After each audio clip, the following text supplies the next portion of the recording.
Thank you so much. I just hit record on our Zoom call, so we're on, and I appreciate you making the time to jump on today. I'm sure you guys are really busy over there. Just a bit, but certainly have to make some time. Yeah, well, I just want to do a quick intro as well. I'm Ellen. I'm the brand manager at Eastern Mountain Sports. EMS is a proud sponsor and official outfitter of the Mount Washington Observatory, and I'm here with Francis today, who is an education specialist and a weather observer at the observatory. How's it going there? What are the current conditions? So as we logged on together, the current wind speed here should be found on our website at any time. Actually just increased to 92 miles per hour. This is the strongest sustained wind we've seen all day, so pretty cool timing. Wow. And we'll look over here, 10-minute wind gust or so, or in the last 10 minutes or so, rather, I should say, about 101 miles per hour. But the real story here is the wind chill, which is just behind me here, 82 degrees below zero. So quite a cold day. And I just want to zoom out a bit here and show how temperatures are trending on the auto road. So we'll zoom in a bit. So quite cold in the valley, about 8 degrees below zero. Then as you go up, of course, getting much colder. I actually just went up for an observation about 15 minutes ago, and I have a temperature of 30 degrees below zero right here on the weather deck. So really an impressive morning. Yep. Wow. What is it looking like for the rest of the day into the weekend? Definitely. So it looks like we're going to see those temperatures continue to fall throughout the day, and they'll probably bottom out around midnight or just about thereafter. We're looking at a low temperature between 47 below and 50 degrees below zero. So the 47 below would tie our all-time record, and the 50 degrees below zero would actually break our all-time record. Wow. So quite a cold night. Winds will actually be the strongest tonight as well. We've actually got the top of the troposphere coming down below summit levels. And so what that's going to do, it's going to help to squeeze winds over the summit and accelerate them. So we'll see wind gusts maybe 130, 140 miles per hour overnight into the early part of tomorrow morning. And then we'll finally kind of start to warm up tomorrow. But by warm up, I mean we'll get to about 20 degrees below zero by the evening, with wind chill values still in the 70 to 80 degree below zero range. And then maybe finally warming up our Sunday, I should say, time for another weather system. Wow, yeah. And what are the risks for people's outdoors? What would you say are any kind of precautions to take? Certainly. So on a day like today, frostbite will set in as little as 1 minute or even less. Wow. So you want to be aware of any exposed skin, even if it's a little sliver of your face between your goggles and your balaclava, that can become frostbitten in about a minute or so. So on a day like today, really not recommended to go out hiking if you're unprepared, of course.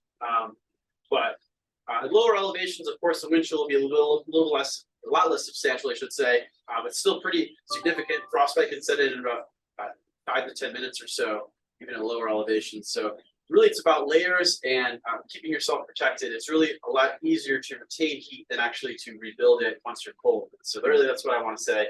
Yeah. About that. Yeah, and how was it during your last reading just now? It's actually pretty warm.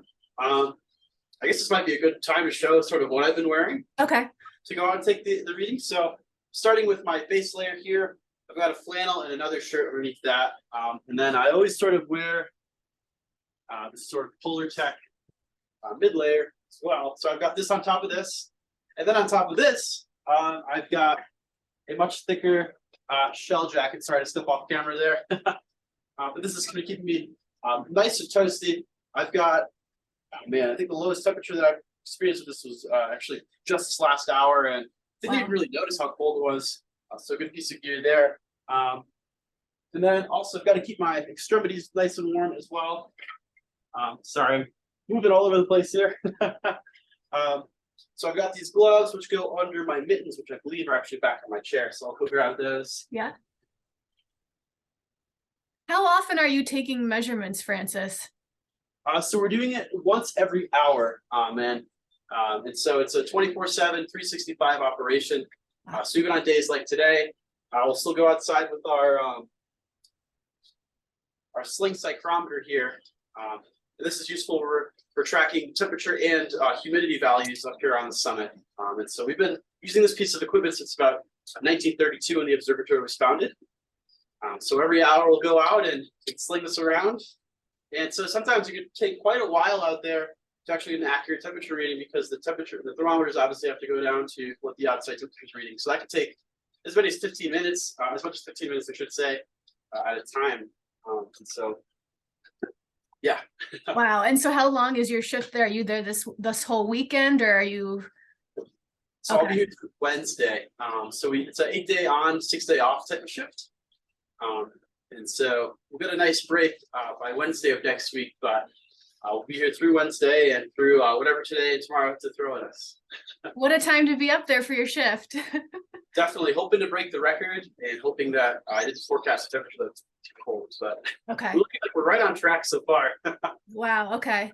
Now, how often are you guys updating information if we were to check in on the higher summits forecast and just get a feel for what's going on up there? Yeah, good question. So we're updating that twice daily, Okay. once at 4 p.m. and then once at 4 a.m. And it includes a discussion of some of the forecast variables we think might change between discussions. Mhm. And then we also give a nice daily summary, which includes temperature, precipitation, wind chill, and wind speed. Okay. And then who else do you have up there with you helping out? So we've got an intern up here. He's been really helpful with de-icing and just kind of keeping me sane up here. Yeah. We've got our night observer as well. And then we have 2 amazing volunteers that have been baking us way too many sweets during our time up here. We've been weathering the storm quite well. Well, I did see an interesting question from someone in the community asking if you guys hear the winds. We are, but that being said, as we're speaking, I'm kind of hearing the wind whistle through one of our north-facing doors. Okay. And also another interesting thing that's started to happen is the building is actually beginning to contract slightly. We've got steel beams underneath concrete. And so occasionally I'll be startled by a loud pop or bang. But I guess it's just the building settling to the cold. Wow. Okay. So is Nimbus Cat staying warm over there? Well, he's staying warm. He's got his spot on the couch. He kind of sits between the outer part of the couch cushion and the couch arm. He nestles his head in there. He's quite warm, but him and I are in a bit of a fight right now because I gave him his flea meds the other day, his monthly flea meds. So he's he didn't quite like that. Yeah. So what else do you guys have going on this weekend that you'll be watching for up there? Sure. So we're going to be watching, of course, the cold wave. And it's going to start to kind of wrap up in the later part of Sunday. And actually, we're going to be well above average for the first part of next week, temperature-wise. We've got a few storm systems we're watching. A lot of uncertainty still, but perhaps a shot of precipitation Tuesday into Wednesday, which could fall as either snow or mixed precipitation up here. Yeah, lots of changeable weather, of course, coming up ahead. Yeah, of course. And you're thinking that it will break the all-time low record in New Hampshire, it sounds like. It sounds like, yeah, that's what I'm, myself and my team were thinking. Okay. Just because we've got cold air coming down from the stratosphere, which is above the troposphere, obviously. And so it's fairly rare that we get that to happen. And so this is really associated with a really strong cold Arctic air mass. And so we'll actually have some of the coldest air in the world, actually, for attack tonight and into early tomorrow morning. Well, we'll definitely stay in touch with everything that you guys are doing up there. I really appreciate you checking in with us. Definitely. We appreciate the gear. It's keeping us nice and safe up here. Definitely wouldn't be able to do our jobs without it. So thank you. Thank you so much, Francis. Have a good weekend up there. Stay warm. You as well. Bye. Bye.